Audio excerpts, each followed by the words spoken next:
ओम श्री गुरुभ्यो नमः हरिः ओम हर हर नमः पार्वती पतये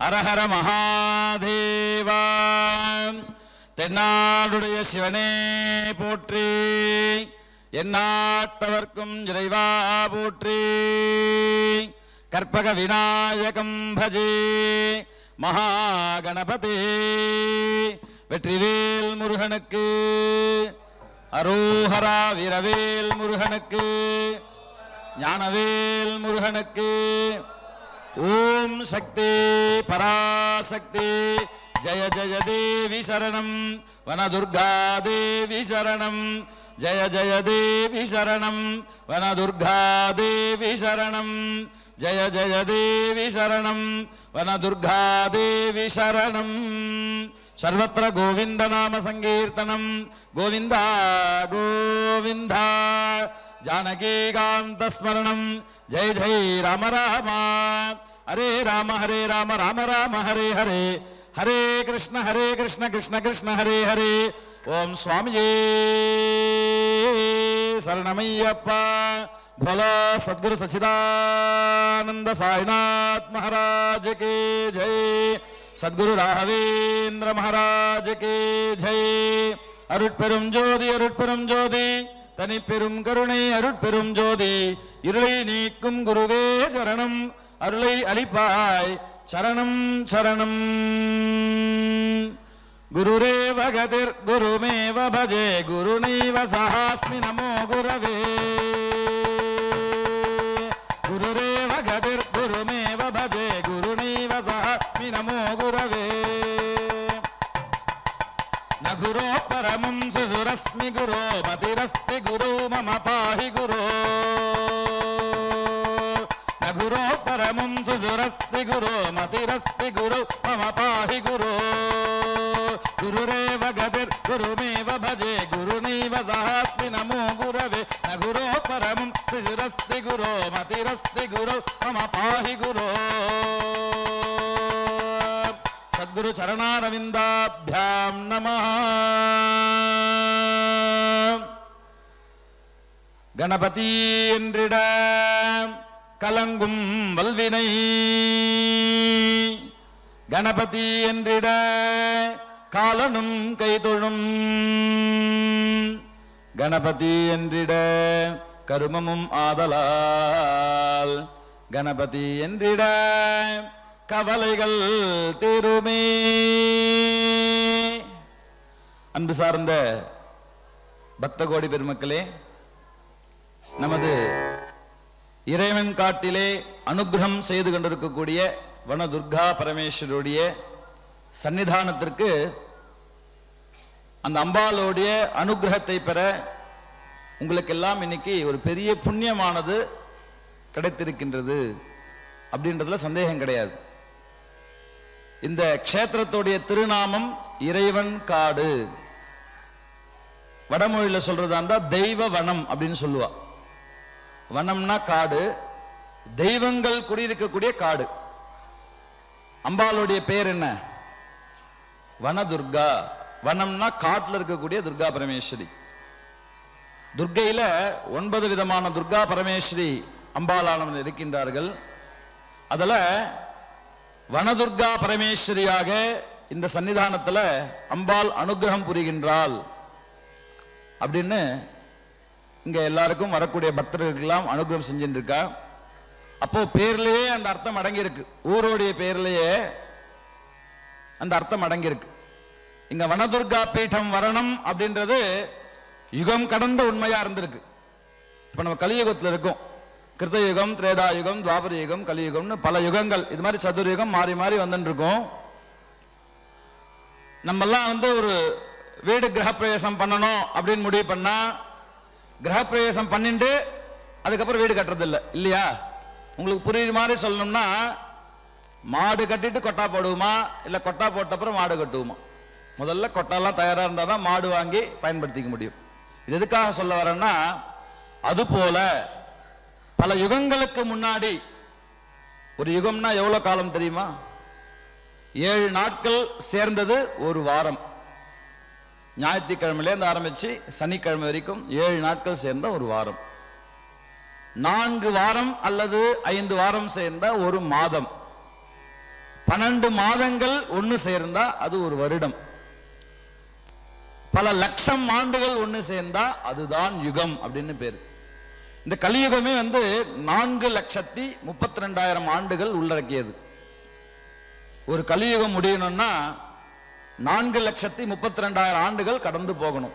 அது மாதிரி இந்த உலகமானது பல சதுர்யுகங்கள், சதுர்யுகம்னா 4 சேர்ந்தது, பல சதுர்யுகங்களை கடந்திருக்கும். அப்படி கடந்திருந்தாலும் இந்த இடத்துல ஏன் இறைவன் காடு அப்படின்னு பேர் வந்திருக்குன்னா, எப்படி நம்ம ஒரு வீடு கிரகப்பிரவேசம் பண்றது, வீடு கட்டிட்டு அப்புறம் பிரவேசம் பண்ணுவோமோ, அது போல பல யுகங்களுக்கு முன்னாடி ரிஷிகளுக்கும் தெய்வங்களுக்கும் தெரிஞ்சிருக்கு இங்க வனதுர்கா பீடம் அப்படின்ற ஒரு சன்னிதானம் கலியுகத்துல தோன்ற இருக்க போகின்றது. வனதுர்கா தேவின்னு ஒரு அம்பாள் இந்த க்ஷேத்திரத்திலிருந்து அனுகிரகம் பண்ண போறா அப்படின்னு பல யுகம் ஆண்டுகளுக்கு முன்னாடி அந்த ரிஷிகளுக்கும் தேவர்களுக்கும் தெரிந்ததால் மட்டும்தான் இந்த இடத்துக்கு இறைவன் காடுன்னு தானாவே பேர் அமைஞ்சிருக்கு. இல்லைன்னா அமையுமா? இறைவன் காடுன்னு ஏன் அமைஞ்சதுன்னா, இங்க அம்பாள் வரணும்னு யுகங்கள் முன்னாடி முடிவாயிடுது. அதுக்கு ஒரு காலகட்டம் வேணும் இல்லையா? நம்ம வீடு கட்டுறதா இருந்தா கூட அதுக்கு நல்ல நேரம் பார்ப்போம், பணம் சேர்த்து வைப்போம், பூமி பூஜை போடுவோம், அப்புறம் தான் வீடு கட்டுவோம். அது போல அம்பாள் இந்த இடத்திற்கு அனுகிரகம் செய்யணும்னு யுகங்களுக்கு முன்னாடியே முடிவு பண்ணதால இறைவன் காடுன்ற திவ்ய கஷேத்திரத்துல வனதுர்கா பரமேஸ்வரி அனுகிரகம் பண்ணிட்டு இருக்கா. இது ஒரு புண்ணியம் அப்படின்னு எடுத்துட்டோம்னா, இன்னொரு புண்ணியம் என்னன்னா, எல்லா ஊர்லயும் சிவன் கோவில் இருக்கும், பெருமா கோவில் இருக்கும், மாரியம்மன் இருப்பாங்க, காளியம்மன் இருப்பாங்க. ஆனா சரஸ்வதி தேவி மட்டும் எங்கன்னா பார்த்துருக்கீங்களா? ஊருக்கு இருக்காங்களா? ஏன் அப்படின்னு பார்த்தோம்னா, எல்லாருக்குமே அறிவு இருந்துட்டா, அறிவு அதிகமா இருந்துட்டா எல்லாருமே பெரிய பெரிய உயர் நிலையில வந்துருவா இல்லையா? அறிவு அப்படின்றது தேடி போனாதான் கிடைக்கும், தேடணும். இப்ப மொபைல் போன்லாம் கூட நான் எல்லாமே கொஞ்சம் அனுபவபூர்வமா ஆராய்ச்சி பண்ற மாதிரி நான் முதல்ல என் மனசுக்கு ஏத்துட்டாதான் அடுத்தவங்களுக்கு சொல்லுவேன். இப்ப இருக்க இளைய தலைமுறைகள்லாம் இந்த இன்டர்நெட், இந்த போன், மொபைல் இதெல்லாம் உதாரணமா காமிச்சோம்னா உடனே புரியும். இப்போ நம்ம ஆண்ட்ராய்டு போன் யூஸ் பண்றோம் அப்படின்னா கூட அதுல சர்ச் பண்றதுக்கு, தேடுறதுக்குன்னு கூகுள்னு ஒன்று வச்சிருப்பாங்க இல்லையா? அதுல போய் நம்ம எதை சர்ச் பண்ணாலும் காமிக்கும். அது கூட தேடினாதான் காமிக்கும். மொபைல் போன்ல கூகுள் ஆப் வந்து தான் காமிக்காது. உங்களுக்கு என்ன தேவை அதை போய் நீங்க டைப் பண்ணி அந்த விவரங்கள் தேவைன்னு தேடணும். அது போல அறிவு அப்படின்ற ஒரு பெரிய செல்வமானது யாராருக்கு வேணுமோ அவ அந்த தேடுதலில் ஈடுபடுறப்பதான் சரஸ்வதி ஆசீர்வாதம் கிடைக்கும். எல்லாருக்கும் கிடைச்சிடாது. அதனாலதான் எல்லா ஊர்லயும் சரஸ்வதி கோவில் இல்லை. சரஸ்வதி கோவில் அப்படின்னு சொன்னா எல்லாருக்கும் முதல்ல எங்க ஞாபகம் வரும்? கூத்தனூர் அப்படின்னு சொல்லுவா. அந்த இப்ப நடைமுறையில் நிறைய பேர் பரீட்சை நேரங்கள்லாம் கூத்தனூர் போய் சரஸ்வதி அம்பால தரிசனங்கள் செய்துட்டு குழந்தைய படிக்க வைக்கிறது, பரீட்சை எழுத வைக்கிறது அப்படின்லாம் ஒரு வழக்கமா வச்சுட்டு இருக்கா. அப்போ சரஸ்வதி கூத்தனூர் அந்த க்ஷேத்திரத்துக்கு நிகரானது அப்படின்னு பார்த்தோம்னா உலகத்திலேயே வேற எங்கேயும் கிடையாது.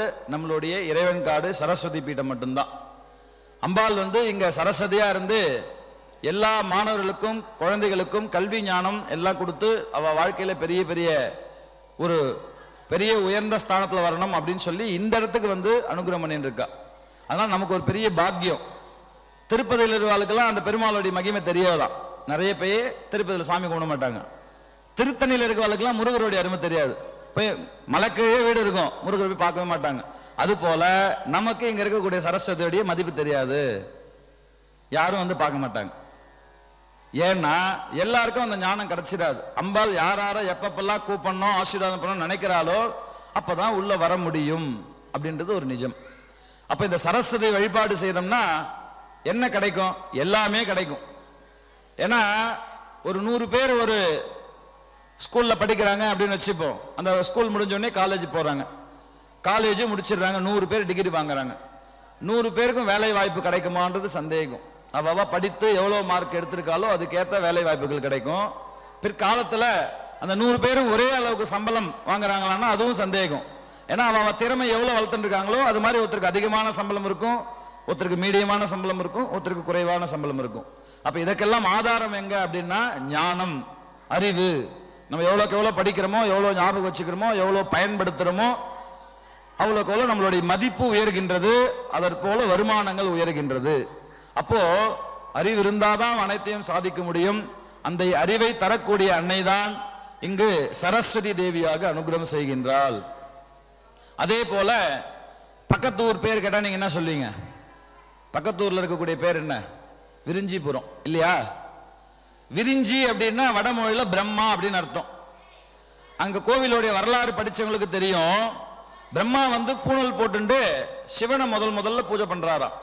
அப்போ சிவன் உயரமா இருக்கார்.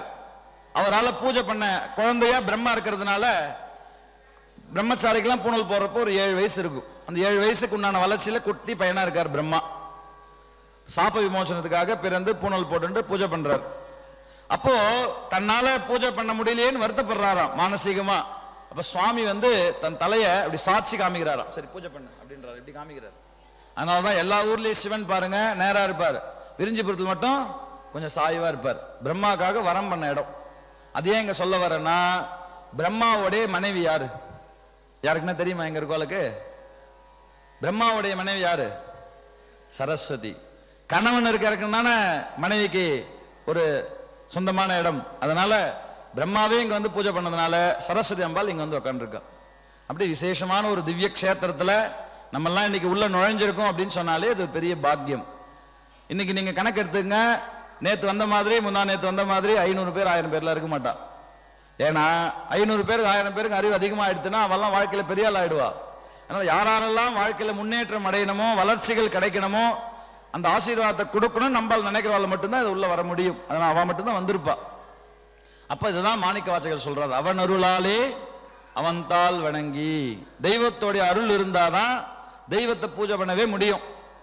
உங்களுக்கு வேலூர் கலெக்டர் தெரியும்னு வச்சுப்போம். நீங்க நினைச்ச நேரம் போய் அவர் பார்க்க முடியுமா? ஏதோ ஒரு தேவை இருக்கு, என்ன பண்ணுவீங்க? அவர்கிட்ட அப்பாயின்மெண்ட் வாங்கணும் முதல்ல. அவர் வந்து உங்களை நீங்க பார்க்கலாம் அப்படின்னு அனுமதி கொடுத்தாதான் உங்களால அவர்கிட்ட போய் பார்க்க முடியும். அது போல என்னதான் உங்களுக்கு வனதுர்கா கோவில் சரஸ்வதி கோவில் இங்க இருக்குன்றது தெரிஞ்சிருந்தா கூட அம்பாளானவள் இந்த நவராத்திரி விழா நடக்கிறப்போ நீங்களாம் தரிசனம் பண்ணணும்னு அப்பாயின்மெண்ட் அந்த அனுகிரகம் கொடுத்துருந்தாதான் உங்களால வர முடியும். அப்பெல்லாம் நீங்களாம் வந்திருக்கீங்க, இது ஒரு பெரிய பாக்கியம். எதுக்காக சொல்ல வரேன்னா, ஏதோ பூஜை நடக்குது, நமக்கு சுமங்கலி பூஜை பண்றாங்க, சௌபாகிய பொருட்கள் கொடுப்பாங்க, அதனால நம்ம வந்திருக்கோம்னு அர்த்தம் இல்லை. ஒருத்தருக்கு ஒவ்வொரு சந்தர்ப்பம் இருக்கு. வீட்டுல 1000 வேலை இருக்கும், பசங்க இருப்பாங்க, கணவர் இருப்பாங்க, பெரியவங்க இருப்பாங்க. எல்லாரும் ஒதுக்கி விட்டுட்டு ஒரு 2 மணி நேரம் இறை நாமத்தை சிந்தனை செய்ய நீங்க வந்திருக்கீங்கன்னா அந்த நினப்பு உண்டாக்குனது அம்பாள் தான். நீங்க எல்லாம் வரணும். இன்னைக்கு செய்யக்கூடிய அனைத்து விஷயங்களும் எல்லா இடத்துலயும் கிடைக்காது. இப்ப இங்க வந்து முக்கியமான தெய்வங்களுடைய மந்திரங்களுடைய பாடல்கள்லாம் பாட போறோம். இது வந்து நீங்க நிறைய இடத்துல கேட்டிருக்க முடியாது. ஏன்னா இதுல வேத மந்திரங்கள் இருக்கக்கூடிய பாடல்கள். இதை கேட்கறதுனால நமக்கு என்ன புண்ணியம்? இந்த மந்திரங்களை இந்த பாடல்களை கேட்கறதுனால நமக்கு என்ன புண்ணியம் அப்படின்னு ஒரு சின்ன உதாரணம் சொல்லி அடுத்த விநாயகர் பாட்டுல இருந்து ஆரம்பிச்சிருவோம். இப்போ பொதுவா சாப்பிடக்கூடிய பொருள்ல பொங்கல் சாப்பிட்டா அதுக்கு என்ன பலன் சொல்வீங்க? பொங்கல் சாப்பிட்டா என்ன சொல்வீங்க? தூக்கம் வருதுன்னு சொல்லுவோம். அம்மா சொல்லிட்டாங்க. எதுக்காக? சிரிக்கிறதுக்காக சொல்ல வரல, சிந்திக்கணும். நீங்க பொங்கல் சாப்பிட்டா தூக்கம் வரும் அப்படின்னு சொல்றோம். சரி, இப்ப நமக்கு உடம்புக்கு ஓய்வு தேவைப்படுது, நல்லா லீவ் கிடைச்சிருக்கு, நல்லா ரெஸ்ட் எடுக்கணும், தூக்கம் வரல. அப்ப என்ன சாப்பிடலாம் நீங்க ஆசைப்படுவீங்க? தூக்கம் நல்லா வரணும், என்ன சாப்பிடலாம்னு ஆசைப்படுவீங்க? பொங்கல் போட்டு சாப்பிட்டா நல்லா தூங்கலாம் அப்படின்ற எண்ணம் நமக்கு எல்லாருக்கும் வரும். இயல்பு தானே இது. இதை நீங்க சொல்றது ஒரு கான்செப்ட், இது ஒரு கோணம், இதை புரிஞ்சுக்கங்க. இது உதாரணமா சொல்றேன். எப்படி பொங்கல் சாப்பிட்டா தூக்கம் வரும் நம்ம நினைக்கிறோம், இல்ல தூக்கம் வரணும்னு நினைக்கிறப்போ பொங்கல் சாப்பிட்றோமோ, அது போல ஒரு சில மந்திரங்களுக்கு ஒரு விதமான அதிர்வு தன்மைகள் உண்டு. வைப்ரேஷன் அப்படின்னு இங்கிலீஷ்ல சொல்லுவாங்க. இப்ப உதாரணத்துக்கு புவனேஸ்வரி பீஜம் அப்படின்னு எடுத்துப்போம். புவனேஸ்வரி பீஜம்னா ஓம் ஹ்ரீம் அப்படின்றது புவனேஸ்வரி பீஜம். அம்மா கூட நிறைய ஜபம் பண்ணுவாங்க, நவாக்ஷரி மந்திரங்கள்லாம். அது ரகசியம் அப்படின்னு சொல்றது உண்டு. அதுல ஐம் ஹ்ரீம் க்ளீம் சாமுண்டாயி விச்சே அப்படின்னு மந்திரங்கள் வரும். அதே போல சரஸ்வதி அம்பாளுக்கு மைம் க்ளீம் சௌஹு வதவத வாக்வாதின்யை ஸ்வாஹா, இதெல்லாம் அர்த்தம் உண்டு. இந்த முதல்ல வரக்கூடிய எழுத்து அந்த ஹ்ரீம் க்ளீம் அப்படின்ற எழுத்துக்கெல்லாம் வேதத்துல பீஜ மந்திரம் அப்படின்னு குறிப்பீடு கொடுத்திருக்காங்க. பீஜம்னா விதை அப்படின்னு அர்த்தம். ஒரு பெரிய ஆலமரம் வளரணும் அப்படின்னு சொன்னா அந்த பெரிய ஆலமரம் முதல்ல எங்க இருக்கும்? விதைக்குள்ள இருக்கும். அந்த விதையை நீங்க பூமிக்குள்ள வச்சீங்கன்னாதான் முதல்ல கொஞ்சமா வளரும், அதுக்கப்புறம் பெரிய மரமா வளரும். எல்லா மரத்துக்கும் இதுதான் கான்செப்ட், அந்த தன்மை இதுதான். அது போல ஒரு பெரிய விஷயத்தை நீங்க அடைய வேண்டும், ஒரு லட்சுமி கடாட்சம் பெறணும், நீங்க செய்யற தொழில பெரிய அளவுல செல்வந்தர்களாக நீங்க வர வேண்டும், உங்களுக்கு பண பிரச்சனையே இருக்கக்கூடாது, கடன் தொல்லைகள் விலக வேண்டும், வீட்டுல கல்யாணங்கள் பிராப்தம் நடக்கணும், நவக்கிரக தோஷங்கள் விலகணும், அது போல வியாதிகள் நீங்கணும், குழந்தைகள் நன்னா படிக்கணும் அப்படின்னு சொன்னா இதெல்லாம் ஒரு பெரிய வேண்டுதல். அந்த பெரிய வேண்டுதலோட தன்மை எங்கே இருந்து ஆரம்பிக்குதுன்னு கேட்டா அதோட வித்து, அது விதை, அந்த விதை தான் இந்த மந்திரங்கள். இந்த விதையை நீங்க பயன்படுத்தினீங்க உங்க வாழ்க்கையிலன்னு சொன்னா இந்த மந்திரங்களானது உங்களுக்கு சித்தி ஆகும்போது பெரிய பெரிய பெரிய நன்மைகளை கொடுக்கும். இப்ப அந்த புவனேஸ்வரி பீஜம் ஹ்ரீம்னு சொன்னோம் இல்லையா, அந்த ஹ்ரீம் அப்படின்ற அந்த வார்த்தைக்கு சம்ஸ்கிருத டிக்ஷனரியிலேயே கூட அர்த்தம் கிடையாது. சான்ஸ்கிரிட்னு சொல்றாங்க இல்லையா, அந்த மொழியிலேயே கூட ஹ்ரீம் அப்படின்ற அந்த வார்த்தைக்கு மட்டும் அர்த்தம் கொடுங்கன்னா யாராலையும் கொடுக்க முடியாது. ஏன் அப்படின்னு பார்த்தோம்னா சம்ஸ்கிருத மந்திரங்கள் எல்லாத்துக்குமே அர்த்தத்தையே நம்ம பார்த்துட்டு இருக்க கூடாது. அர்த்தம்ன்றது இருக்கும், ஆனா அது அபரிமிதமான பலனை கொடுக்கறது இல்லை.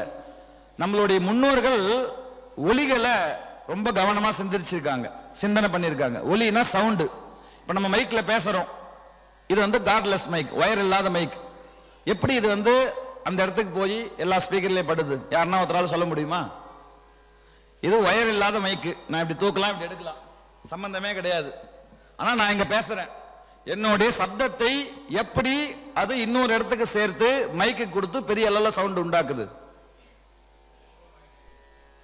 காற்று, ப்ளூடூத், ஷேர் இட்ல யூஸ் பண்றோம் இல்லையா, நிறைய பொருட்கள் மாறுது. இந்த மொபைல் போன் யூஸ் பண்றவங்க தெரியும் அது ஏன் மாறுது, காற்றினுடைய உதவினால மாறுது.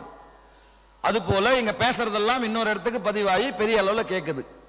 இந்த ஹ்ரீம் அப்படின்ற மந்திரமானது அர்த்தம்னு பார்த்தா பெரிய அளவுல இல்ல, ஆனா அதை சொல்ற ஆளுக்கு அபரிமிதமான செல்வ ஈர்ப்புகளை, ஒரு உத்வேகத்தை, ஒரு வளர்ச்சியை, ஒரு ஃப்ரெஷ்னஸ் கொடுக்குமா. ஏன்னா ஹ்ரீம் அப்படின்றது வண்டு கிட்டே இருந்து கிடைக்கிறது.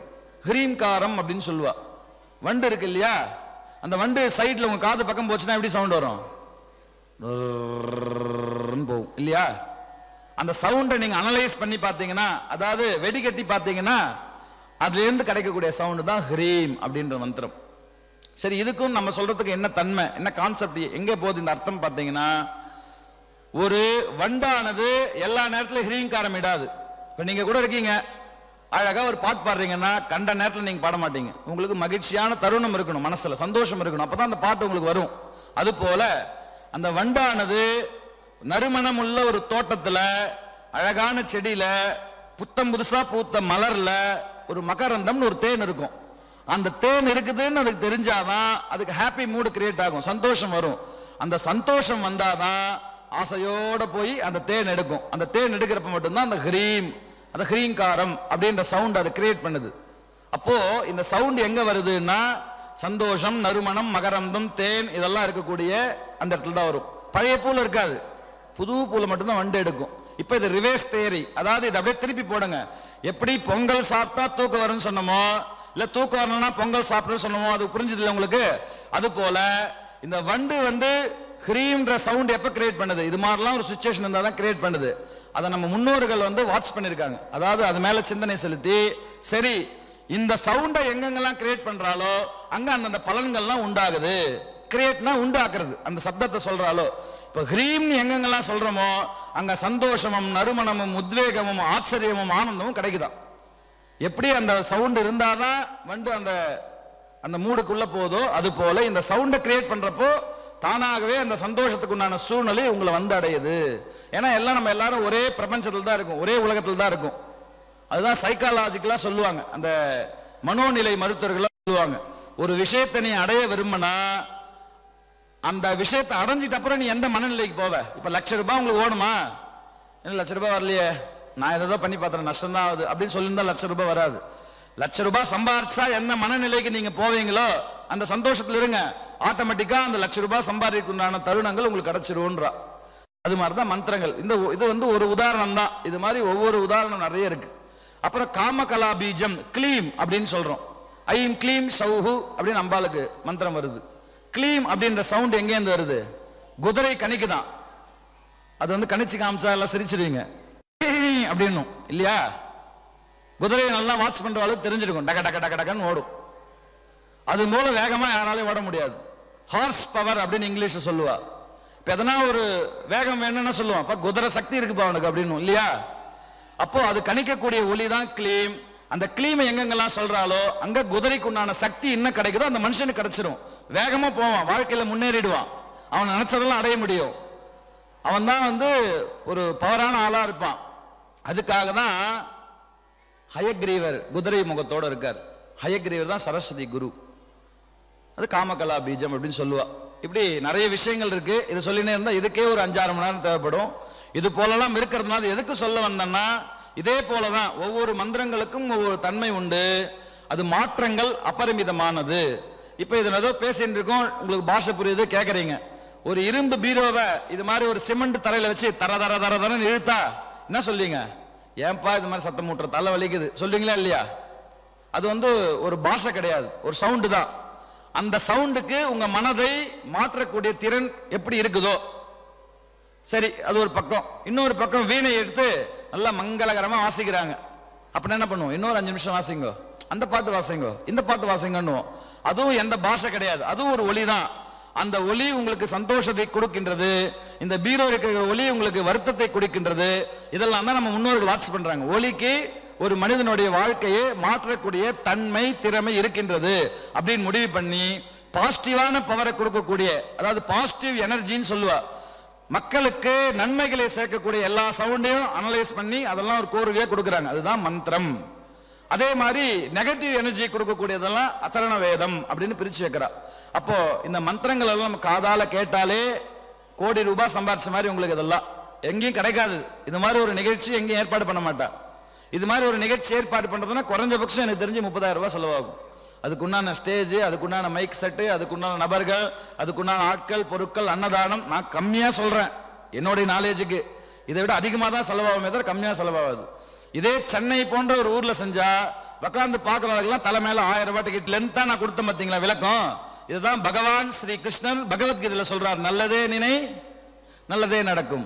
நீ பாருங்க, எங்க கோயில்ல வந்து எனக்கு பிபி அதிகமாகி போச்சு, சுகர் தாண்டி போயிடுச்சு, வீட்டுல மருமக மாமியார் சண்டை, நாடகத்துல சொல்ற மாதிரி முஷ்டான் அப்படின்றத பேசினே இருந்தீங்கன்னா ததாஸ்து ததாஸ்து அப்படியே ஆகட்டும். நீங்க என்னென்னலாம் வாயில சொன்னீங்களோ அதெல்லாம் நீங்க வரமா கேட்ட மாதிரி. அதை விட்டுட்டு அம்பாள் சன்னிதானம் முன்னாடி உட்கார்ந்து அருமையா ஆனந்தமா என் வீட்டுக்காரர் நல்லா ஆரோக்கியமா இருக்கணும், எங்க தொழில் நல்லா பெரிய அளவுல போகணும், குழந்தைகள் நல்லா படிக்கணும், ஆரோக்கிய குறைபாடு இருக்கக்கூடாது. இப்ப இன்னைக்கு நீங்க எப்படி சிரிச்சு சந்தோஷமா இருக்கீங்க, அது மாதிரி எல்லா நாளும் சந்தோஷம் கிடைக்கணும் அப்படின்னு அம்பால வேண்டிங்கன்னா அதுக்கும் அம்பாள் ததாஸ்து அப்படின்னு தான் ஆசீர்வாதம் பண்ண போறோம் இல்லையா? அன்னையோட ஆசீர்வாதம் ததாஸ்து தான். அது பாசிட்டிவா மாத்திக்கிறதும் நெகட்டிவா மாத்திக்கிறது உங்க கையில இருக்கு. இப்போது ஒரு விளக்கம் கொடுத்தாச்சு, அதாவது ஒரு செட்டப் கெட்டணும் எல்லாரையும். இப்போ சொல்ல போறதெல்லாம் மந்திரம். மனனம் திராயதே தி மந்திரஹான்னு சாஸ்திரம். எந்த ஒரு மந்திரமானது மாற்றத்தை குடிக்கின்றதோ அதுதான் மந்திரம். உங்களுக்கு எப்பேற்பட்ட கஷ்டமா இருக்கட்டும், மந்திரங்கள்லாம் கேட்டா பெரிய அளவுல மாற்றங்கள் உண்டாகும். அப்பேற்பட்ட மந்திரங்கள் கலந்த பாடல்களை இப்பொழுது இங்க இசையா வந்து சரஸ்வதி முன்னாடி, ஆயக்கலைகள் 64க்கும் அதிதேவதை சரஸ்வதி. இந்த சரஸ்வதி முன்னாடி நீங்க உட்கார்ந்து இருக்கீங்க. இந்த உட்கார்ந்துருக்க நேரம் உங்களுக்கு புண்ணியம் சேர்த்து வச்சுக்கிற மாதிரி. அப்பேற்பட்ட அந்த சரஸ்வதியுடைய பீடத்திலே முதல்ல விநாயகரை தியானம் செய்யும் விதமாக பிள்ளையாரோடைய ஒரு பாடலை பாடி அதுக்கப்புறம் அடுத்தடுத்த நிகழ்ச்சிகளை தொடங்க போறோம். இந்த விநாயகரை வழிபாடு செய்யறவாளுக்கு இந்த பாட்டு கேட்டா உங்களுக்கு என்ன கிடைக்கும்? ஓட்டு போட்டா என்ன கிடைக்கும்னு கேட்கறோம்ல, அது போல இந்த பாட்டு கேட்டா உங்களுக்கு என்ன கிடைக்கும் அப்படின்றது பலனை சொல்லிடுறேன். இந்த பாடலை கேட்டா வாழ்க்கையில தடைகள் வராது. ரொம்ப நாளா வீடு கட்டி நின்று போதா, வீடு கட்டி கிரகப்பிரவேசம் பண்ணிடலாம். ரொம்ப நாளா வேலை கிடைக்கலையா, வேலை கிடைச்சிடும். குழந்தைங்க மார்க் கம்மியா எடுக்கிறாளா, அதிகமான மார்க் வாங்கிடலாம். வீட்டுல பிரச்சனை அதிகமா இருக்கா, இதை நீங்க இந்த நேரத்துல விநாயகர் அப்படியே கண் முன்னாடி வரணும். உங்களுக்கு எப்படி வரணும்? கண் முன்னாடி வரணும். அந்த ஒரு விஷயம், முக்கியமான விஷயத்த சொல்ல மறந்துட்டேன். அந்த மந்திரங்களுக்கு வைப்ரேஷன் உண்டுன்னு சொன்னல, அதுக்கு இன்னொரு விளக்கமும் உண்டு. பொதுவா ஒரு இடத்துல புத்தட பாம்பு இருக்கு, அது ஆட வைக்கணும்னா நீங்க என்ன பண்ணுவீங்க சொல்லுங்க? யாரோ ஒருத்தர் சொன்னாங்க, மகுடி ஊதுவாங்க. தெரிஞ்சிருக்கா? ஒரு பாம்பு புத்தூர்ல இருக்கு, அது ஆட வைக்கணும்னா மகுடி ஊதுவாங்க. இது வந்து இது ஒரு மார்க்கம், இது ஒரு வழி. பாம்பாட்டி காட்டுக்குள்ள போய் பாம்பு வர்றதுக்குன்னா என்ன பண்ணுவார் தெரியுமா? பாம்பாட்டி காட்டுக்குள்ள போவார், பாம்பு எங்க இருக்குன்னே தெரியாது. அவர் பாம்பு வர்றதுக்கு என்ன பண்ணுவாரு? மகுடி ஊதுவார். அவ்வளவுதான். இது முன்னாடி, இது பின்னாடி. அதுபோல எல்லா நன்மைகளும் தரக்கூடிய மந்திரங்களை சன்னிதானத்தில் வழிபாடு செய்யறப்போ நீங்க வேண்டது அப்புறமா நடக்கும். இந்த இடத்துல இந்த பாடலை கேட்கிறப்போ நீங்க வேண்டதெல்லாம் தானா உங்ககிட்ட வந்து ஊந்துடும். காந்தகம் இரும்பு கிட்ட வச்சு அப்படி ஒட்டிக்குது. மகுடி வாசி பாம்பு அழைக்கிற மாதிரி மந்திரம் கலந்த பாடல்கள் பாடி விநாயகருடைய ஆசீர்வாதத்தை இந்த சன்னிதானத்தில் குருநாதர் முன்னாடி உங்களுக்கு கொடுக்க போறோம். எல்லா பிள்ளையார மானசீகமா கும்பிடணும். இந்த நேரத்தில் நீங்க தினசரி ஏதோ ஒரு சாமி பிள்ளையார் கும்பிடுவீங்க இல்லையா? கும்பிடுறீங்களா இல்லையா? கும்பிடுறீங்களா? பிள்ளையாருக்கு எத்தனை கை இருக்கும்? கணக்கில் வீக்க எல்லாரும் 4 கை, தும்பிக்கையோட சேர்த்து 5 கை இல்லையா? 5 முகத்தோடு ஆசீர்வாதம் பண்ண போறார் பிள்ளையார் உங்களுக்கு. இப்போ நான் சொன்ன பலன்கள் எல்லாம் உங்களுக்கு கிடைக்கணும்னு சொல்லி இந்த பெரிய வாய்ப்பை ஏற்படுத்தி கொடுத்த வனதுர்கா தேவியோடைய அம்பாளை பிரார்த்தனை செய்து, சரஸ்வதி தேவியை பிரார்த்தனை செய்து, இவாளெல்லாம் ஹிருதய கமலத்தில் வைத்து பூஜை செய்யக்கூடிய துர்கா அம்மாவை பிரார்த்தனை செய்து இந்த இசை நிகழ்ச்சியை தொடங்குறோம். இதை நீங்க கேட்டீங்கன்னா விநாயகருடைய பரிபூர்ண அருள் கிடைக்கும். எல்லாம் அப்படியே வந்து பிரார்த்தனை பண்ணீங்க. விநாயகர் நினைச்சுங்க, உங்க மனக்கண்ணில் விநாயகர் தான் தெரியணும், வீட்டுக்காரர் வரக்கூடாது. இந்த நேரம் மட்டும் விநாயகர் தான் தெரியணும். அதனால நல்லா பிள்ளையார பிரார்த்தனை பண்ணீங்க. ஓம் விகாத பாதபோன்மூலலீலானுபவலிப்சயா வந்தே மாதங்க பாவேனா கிரீடந்தம் கரணாயகம். இன்னொரு முக்கியமான விஷயம், நம்ம உடம்புல 3 நரம்பு முக்கியமானது. இடா, பிங்களை, சுஷும்னைன்னு 3 நாடி. அது இடா அப்படின்ற நாடி இந்த பக்கம், பிங்களை அப்படின்ற நாடி இந்த பக்கம், சுஷும்னான்ற நாடி இந்த பக்கம் நடுவில் இருக்குமா, சூலம் மாதிரி. அது 3ம் ஆக்டிவேட் ஆச்சுன்னா, வேலை செய்ய ஆரம்பிச்சதுன்னா நோய்கள் குறையும், சந்தோஷம் பெருகும். அது எப்படி ஆக்டிவேட் செய்யறது அப்படின்னா, இப்படி கை தட்டினா ஆக்டிவேட் ஆகும். உண்மை. இது வந்து சயின்ஸ்ல நிரூபிக்கிறாங்க. நீங்க யூடியூப்ல போட்டு பார்த்தீங்கன்னா சில வீடியோக்கெல்லாம் தொகுப்புகள்லாம் உங்களுக்கு கிடைக்கும். ஏன்னா அந்த அதிர்வலைகள் உங்களுக்கு சந்தோஷத்தை உண்டாக்கும். அது போல சில பாடல்கள் நடுவில் அந்த விநாயகரை வேண்டி வழிபாடு செய்து கை தட்டக்கூடிய சந்தர்ப்பங்கள் வரலாம். எல்லா பாடல்கள்லயும் சில பாடல்கள்ல அது போல வரப்ப கூச்சப்படக்கூடாது. அந்த அம்மா என்ன நினைக்குமோ, பின்னாடி அம்மா என்ன நினைக்கும் நம்மளை பத்தி, நாளைக்கு போய் ஊர்ல என்ன சொல்லுவாங்களா அப்படிலாம் நினைக்கக்கூடாது. நம்ம பாட்டின சாமி கும்பிட வந்திருக்கோம், நமக்கு பலன் தேவை. உங்களுடைய கனெக்ஷன் உங்களுக்கும் சரஸ்வதி தேவிக்கும் தான் இருக்கணுமே தவிர இதர விஷயங்கள் நம்ம சிந்திக்க கூடாது இந்த 1 மணி நேரத்துக்கு. அதுக்கப்புறம் உங்களுக்கு எல்லாம் நீங்க உங்க இஷ்டம் போல சௌகரியமா செய்யலாம். இப்ப விநாயகர் பாடல், விநாயகர் அண்ணா பிரார்த்தனை பண்ணீங்க. வித்யாரம்ப குரூபம் சசனிபம் வித்தஜ்ஜனை சேவிதம் விஸ்தார ஸ்ரவணம் விஷால நயனம் விஸ்வஸ்ய விக்னாபகம் விக்யாதம் ச விநாயகம் கஜமுகம் வீணாதிவாத்ய பிரியம் வந்தே சந்திரதராத்மஜம் விதினுதம் வந்தே சந்திரதராத்மஜம் விதினுதம் வந்தே சந்திரதராத்மஜம் விதினுதம் நாட்யாதி கீத பிரியம் நாட்யாதி கீத பிரியம் நாட்யாதி கீத பிரியம் राजगणपति महं भजे महाराज गणपति महं भजे राज गणपति महं भजे महाराज गणपति महं भजे राज गणपति महं भजे महाराज गणपति महं भजे राज गणपति महं भजे महाराज गणपति महं भजे गजमुख दानव किन्न बुधस्तुते महेश्वर शैलसुता नयन समीक्षित तारसमुद्गत नागयुगोदित दुर्यदनो सुतिशिखरस्तुत विघ्न निवारक कुंभमुनिस्तुत विश्वदनो गणपति महाराज गणपति महं भजे राज गणपति महं भजे महाराज गणपति महं भजे जलनिधिपान समर्थगतोद्भव हस्तकमण्डलु सप्तनदे हरण कृते धृतनुद्धजवाद सविप्रवटोत्तम रूप विभो विपतिवरेण्य कवेर सुधाचलवर्तित दक्षिण देशनिधे महं भजे राज गणपते महं भजे भगराज गणपति महं भजे कलिबलनाशन गोश्रुति नामक पुण्यफलप्रद भूमितले असवदनाचित पूज्य महेश्वरलिंग विधान सुलभजो पुरहरलिंग समुद्गत रक्षर रावण दर्शन हुट्टमदे गणप गणेश सर्वजन प्रिय सिद्धिपते जय बुद्धिपते राज गणपति महं भजे महाराज गणपति महं भजे राज गणपति महं भजे महाराज गणपति महं भजे मनुजव पुस्तित हृद चतुर्बल पद्म गदालय रक्तधनो गुडगदलीपल मोदकलद्भुक भक्ष्य वरोदन जातरुजे अतुतम मूषिक वागन भार